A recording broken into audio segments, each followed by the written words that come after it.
চট্টগ্রামের আলোচিত জলাবদ্ধতা নিরসন প্রকল্পের নানা অনিয়ম খুঁজতে এবার মাঠে নামল দুর্নীতি দমন কমিশন। দিনভর তারা সিডিএ ও সিটি কর্পোরেশনের নানা নথি খতিয়ে দেখেন, কথা বলেন কর্মকর্তাদের সাথে।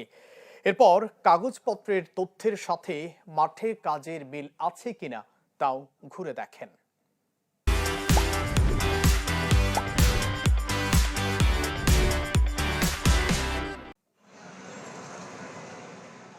চট্টগ্রামে জলাবদ্ধতা নিরসনে মেগা প্রকল্প ঘিরে মেগা অনিয়ম দুর্নীতির অভিযোগ অনেক দিনের, যা খতিয়ে দেখতে রোববার সিডিএ ভবনে দুদকের টিম। প্রথমে তারা যান প্রকল্প কর্মকর্তার দপ্তরে। সিডিএ থেকে নেয়া তথ্য সরেজমিনে যাচাই করতে কর্মকর্তারা ছোটেন নগরীর বিভিন্ন স্থানে যেখানে চলছে প্রকল্পের কাজ। তাতে প্রকল্পের সারপত্র অনুসারে খাল নালার রেলিং ঠিকমতো হয়েছে কিনা বা অন্যান্য কাজ কতটা ঠিকভাবে করা হচ্ছে তা খতিয়ে দেখেন তারা। পরে দুদকের দল যায় সিটি কর্পোরেশনে, সেখানেও কর্মকর্তাদের সাথে কিছুক্ষণ কথা বলেন তারা। কিছুদিন আগে খালে পড়ে শিশু সেহেরিসের মৃত্যুর ঘটনায় কারো গাফিলতি ছিল কিনা সেটিও খতিয়ে দেখেন দুদক কর্মকর্তারা। এগুলো বুঝে নিতে হলে অনেক বিষয় আছে, পারিপার্শ্বিক আমার জনবল লাগবে, আমার ইকুইপমেন্ট লাগবে, আমার আর্থিক সঙ্গতি লাগবে, আমাকে বরাদ্দ লাগবে, এই বিষয়টাও আমরা তুলে ধরেছি। তো দুদককে আমরা এই কথাটাও বলেছি এবং আমি বলেছি হচ্ছে আমরা এই ধরনের প্রতি বছরই আসলে কখনো না কখনো এই একটা দুর্ঘটনা ঘটছে। মূলত ওনারা একটু কনসার্ন যে কিছুদিন আগে একটা ছোট শিশু মারা গেছে, অত্যন্ত দুঃখজনক। এটার ব্যাপারে ওনারা জানতে চেয়েছেন, যেটা একটা দ্রুতগামী ইঞ্জিন রিক্সা উল্টে গিয়ে সেখানে একটা অ্যাক্সিডেন্ট হয়েছে।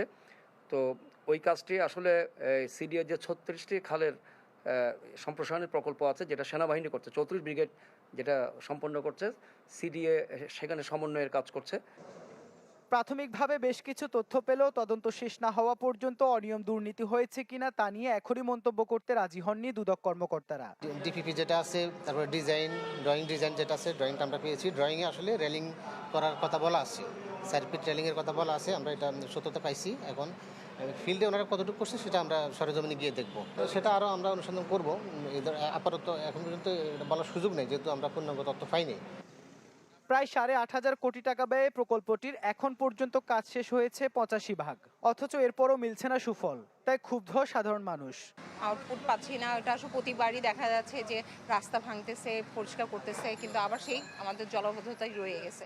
সেক্ষেত্রে আসলে আমার কথা হচ্ছে যে পার্মানেন্ট সলিউশন তো ওরাই বের করবে যারা এই ব্যাপারে বিশেষজ্ঞ। টাকা খরচ করছে, টাকা খাইয়ে ফেলতেছে। আগের সরকারও খাইয়ে গেছে, কাজ করতেছে, কাজ হচ্ছে না। এটা হবে না জীবনে। আমাদের বাংলাদেশের দুর্নীতি যতক্ষণ থাকবে অতক্ষণ কাজ এগুলো হবে না। জলাবদ্ধতা নিরসনে প্রকল্পটির কাজ শুরু হয় 2018 সালে। এরপর 3 দফায় সময় আর খরচ বেড়েছে। ইবেন মির, চ্যানেল 24, চট্টগ্রাম।